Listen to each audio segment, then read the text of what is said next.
Have you ever wondered why some people talk about their plans all the time, yet nothing in their lives seems to change?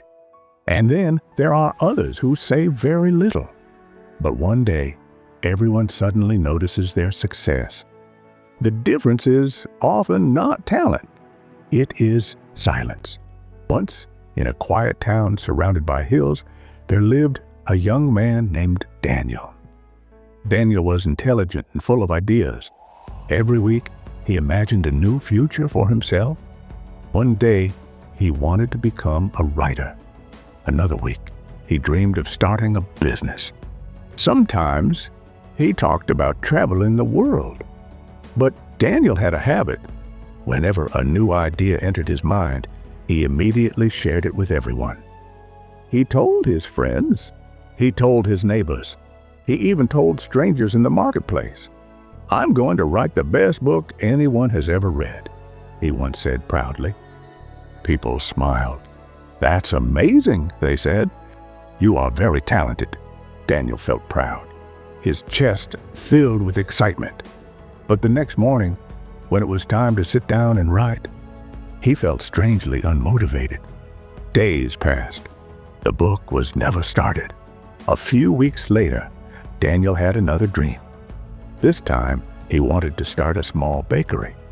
Again, he told everyone, "I will make the best bread in the entire town," he announced. People encouraged him again.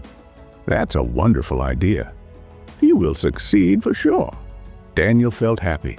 But once again, the same thing happened.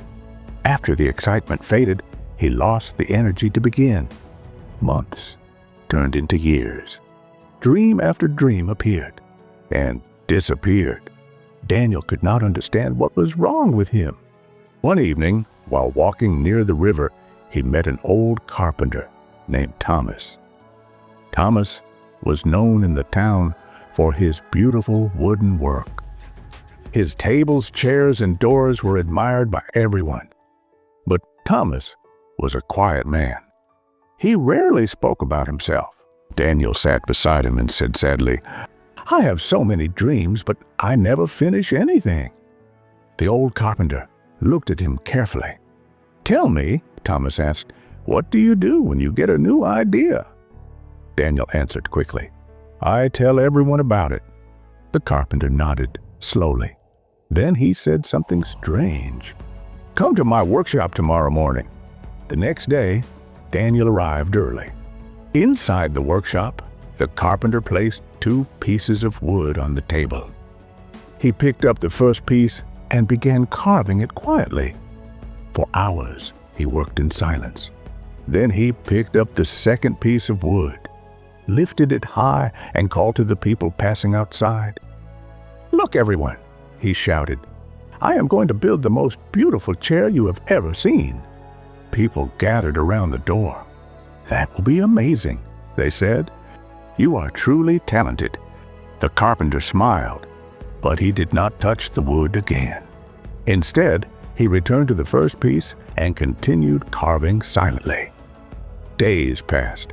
The first piece slowly transformed into a beautiful chair. Smooth, strong, perfect. But the second piece of wood remained exactly the same, untouched. One afternoon, Daniel looked at both pieces of wood and suddenly understood. The carpenter smiled. "When we talk too much about our plans," he said, "our mind feels rewarded before the work even begins. The praise from others tricks the brain into thinking the job is already done. But real success," he continued, "grows quietly through effort, patience, and discipline." Daniel felt something change inside him. That day, he made a promise to himself. He would stop announcing his dreams. He would simply start working. A few weeks later, Daniel began writing again. But this time, he told no one. Not his friends, not his neighbors. Every night, he sat quietly in his room and wrote page after page. Some days were difficult. Some days he wanted to quit. But because no one knew about his goal, there was no pressure and no empty praise. There was only the work. Months passed. One day, Daniel placed the final page on his desk. His book was finished. When people finally discovered it, they were surprised. "When did you write this?" they asked. Daniel smiled softly. "I've been working on it quietly." Soon, his book became popular across the town. But Daniel had already started writing another one. He had learned the secret. Dreams grow stronger in silence. If you truly want to build something meaningful in life, protect your dreams in the beginning. Work quietly. Stay focused. Let your results speak, because the world does not remember the people who talk about success. It remembers the people who create it. So, the next time you have a big dream, pause, stay silent, and start building. One day, your work will speak for itself.